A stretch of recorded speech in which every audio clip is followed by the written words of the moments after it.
윤석열 여주지청장이 증인으로 나와 저는 사람에게 충성하지 않는다라고 말했습니다. 저도 국민도 박수를 쳤습니다. 그러나 거짓말이었습니다. 저도 속고 국민 모두 속았습니다. 거짓말은 윤석열 대통령만 하지 않았습니다. 2021년 12월 26일 김건희 씨는 허위 경력 논란을 사과하며 말했습니다. 남편이 대통령이 되더라도 아내의 역할에만 충실하겠다. 이 역시 새빨간 거짓말이었습니다. 비교섭단체 대표 발언을 듣도록 하겠습니다. 조국혁신당 조국 대표 나오셔서 발언해 주시기 바랍니다.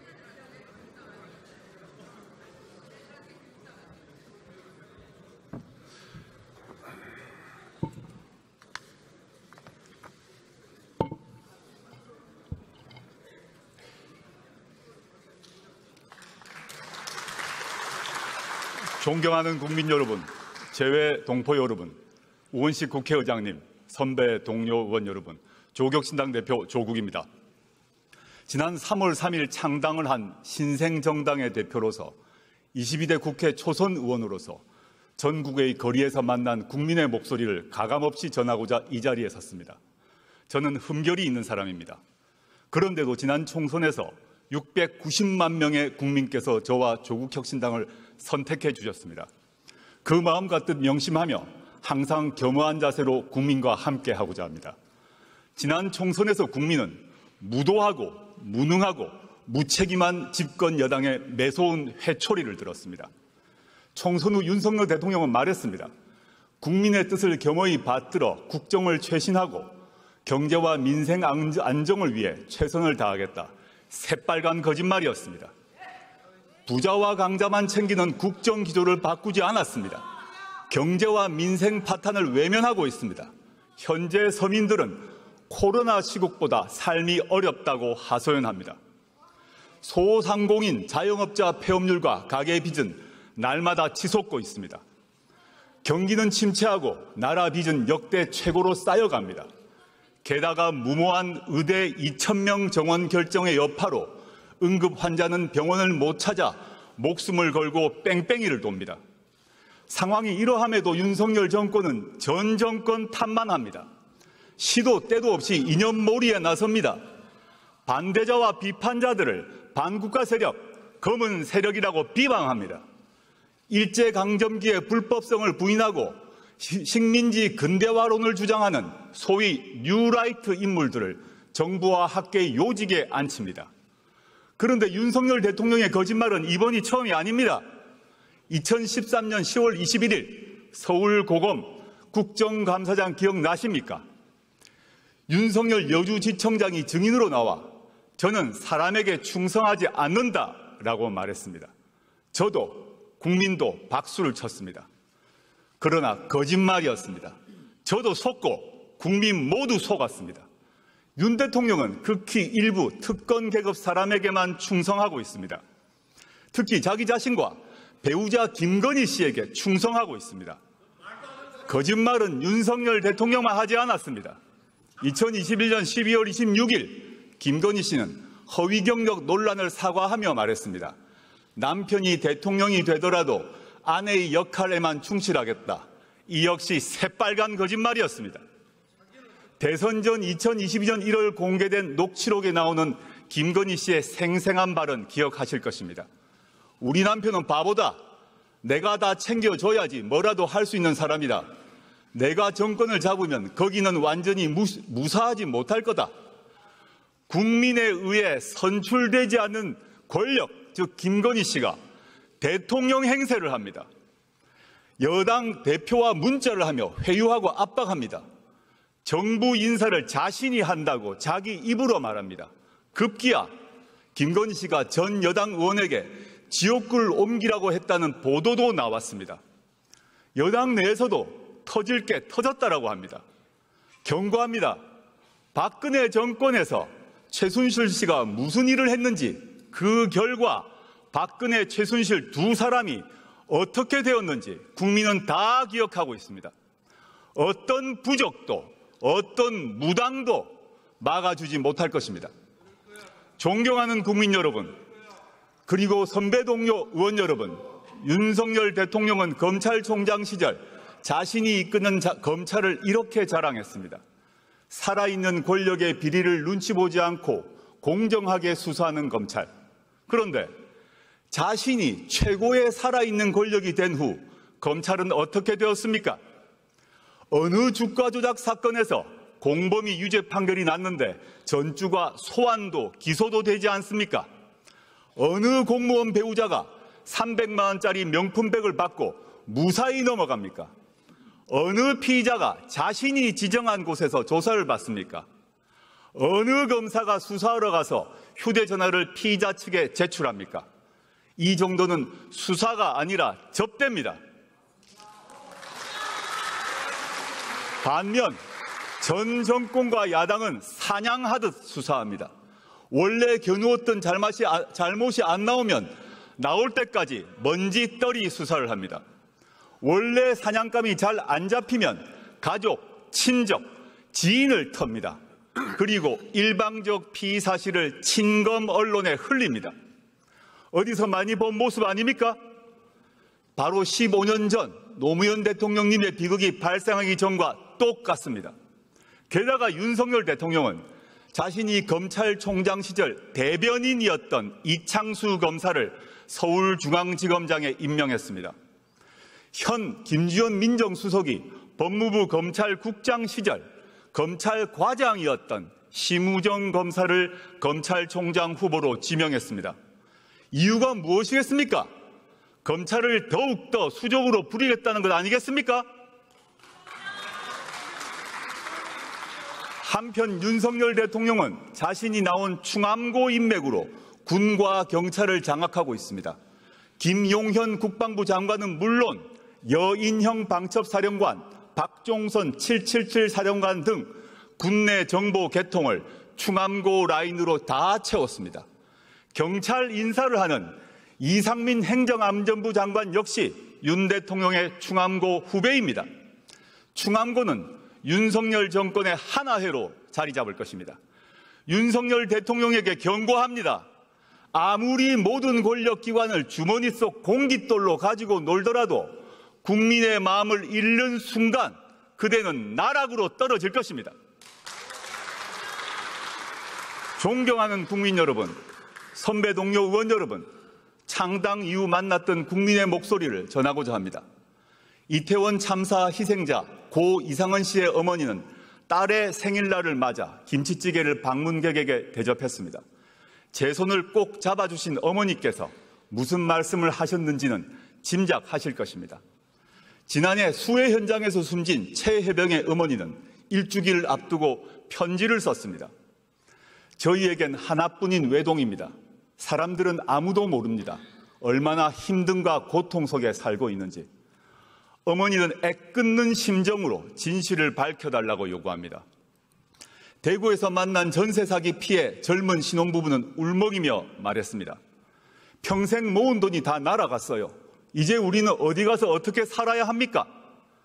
저와 조국혁신당은 고통받고 분노하는 국민의 도구가 되고자 합니다.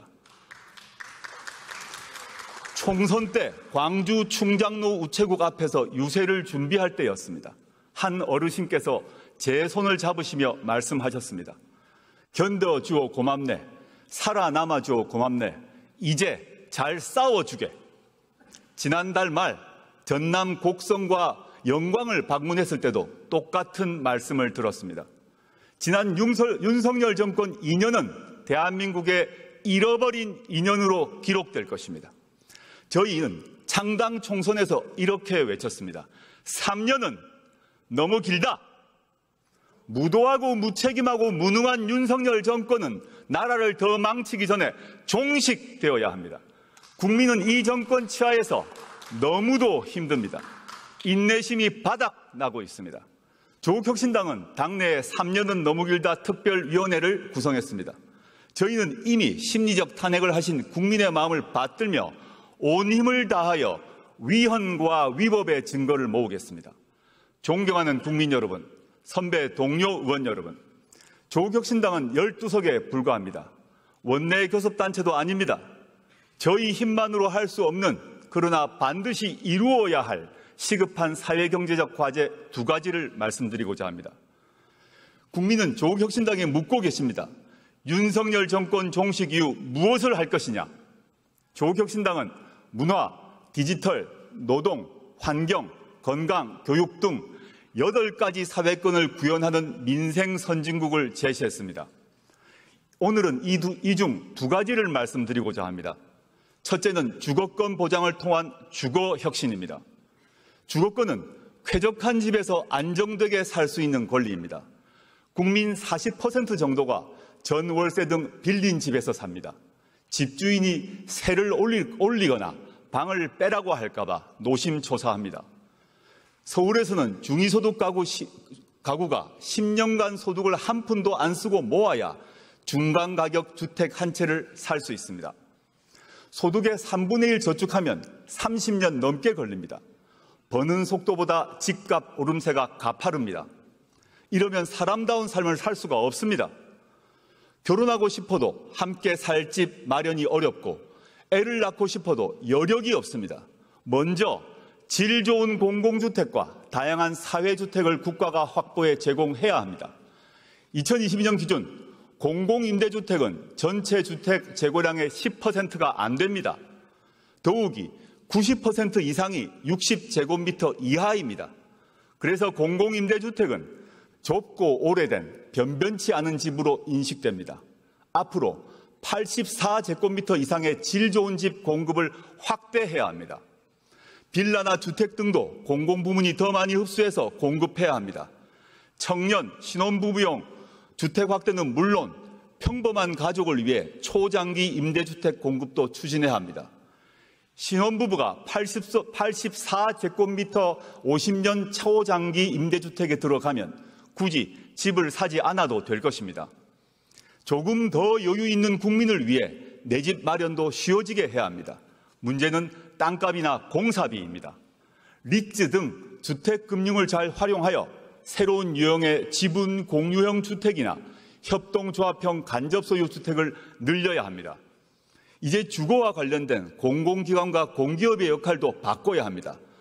돈을 얼마나 벌었느냐로 평가하지 말고 국민에게 얼마나 제대로 된 거주지를 공급했느냐로 잘잘못을 따져야 합니다. 그러면 정책의 방향이 확 바뀔 것입니다.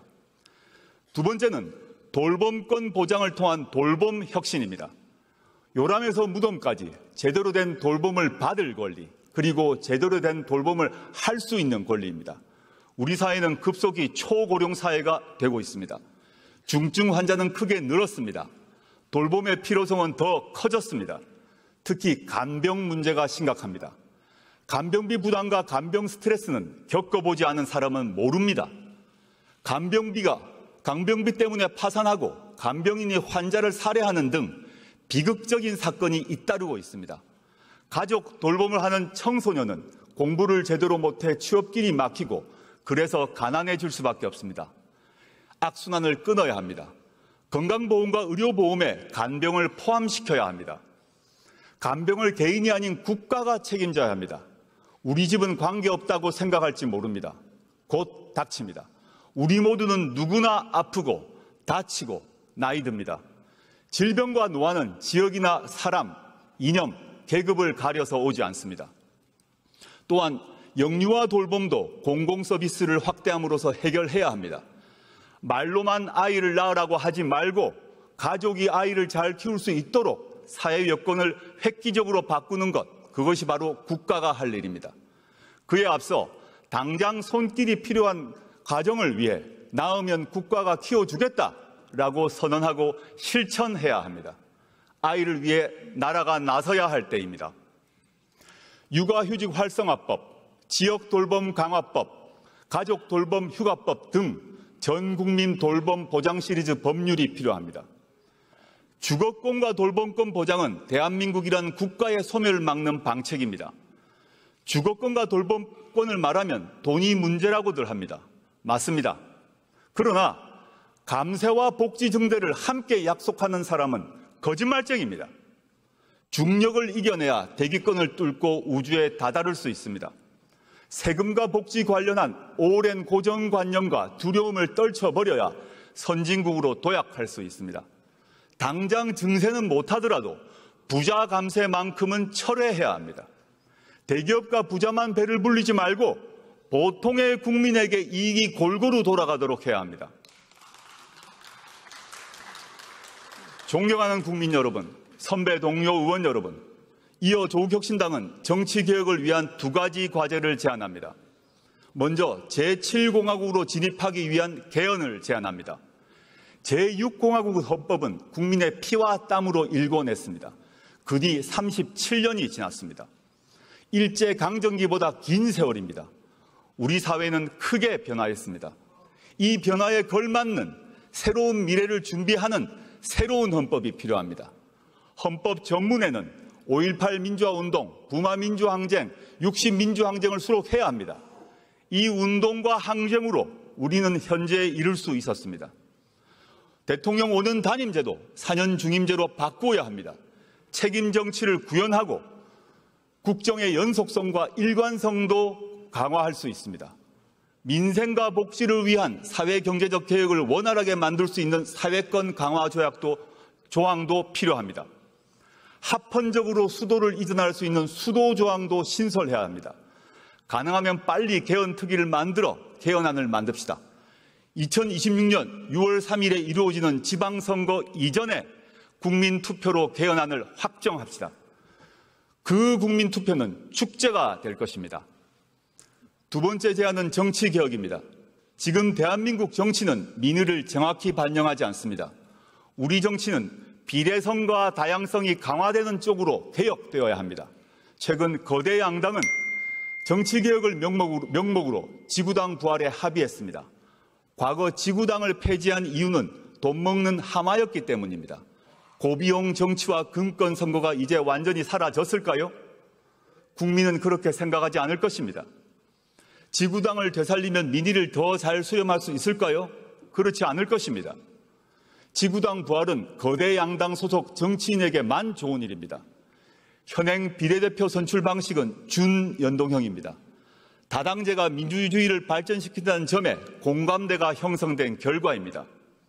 그러나 현행 국회법은 양당제를 전제로 구성되어 있습니다. 대표적인 게 교섭단체 기준입니다. 12석을 얻은 조국혁신당은 국회 운영에서 투명정당 취급을 받습니다. 690만 지지자 의견을 국회 운영에서 대변할 길이 없습니다. 정당 보조금 배분에서도 큰 차별을 받습니다. 동료 의원님께 간곡히 호소드립니다. 이제 교섭단체 기준을 개선합시다. 박정희 유신 독재 정권이 개학하기 이전으로 돌아갑시다.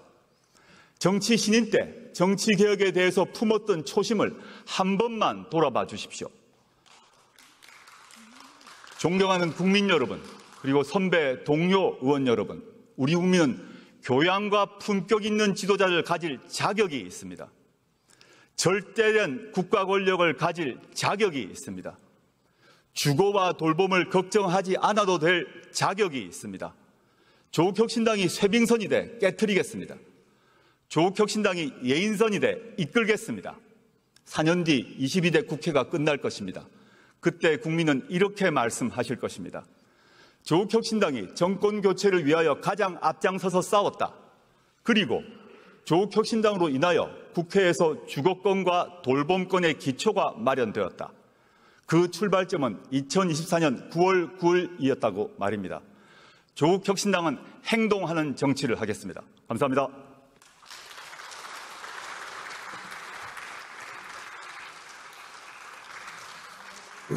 네, 조국 대표 수고하셨습니다.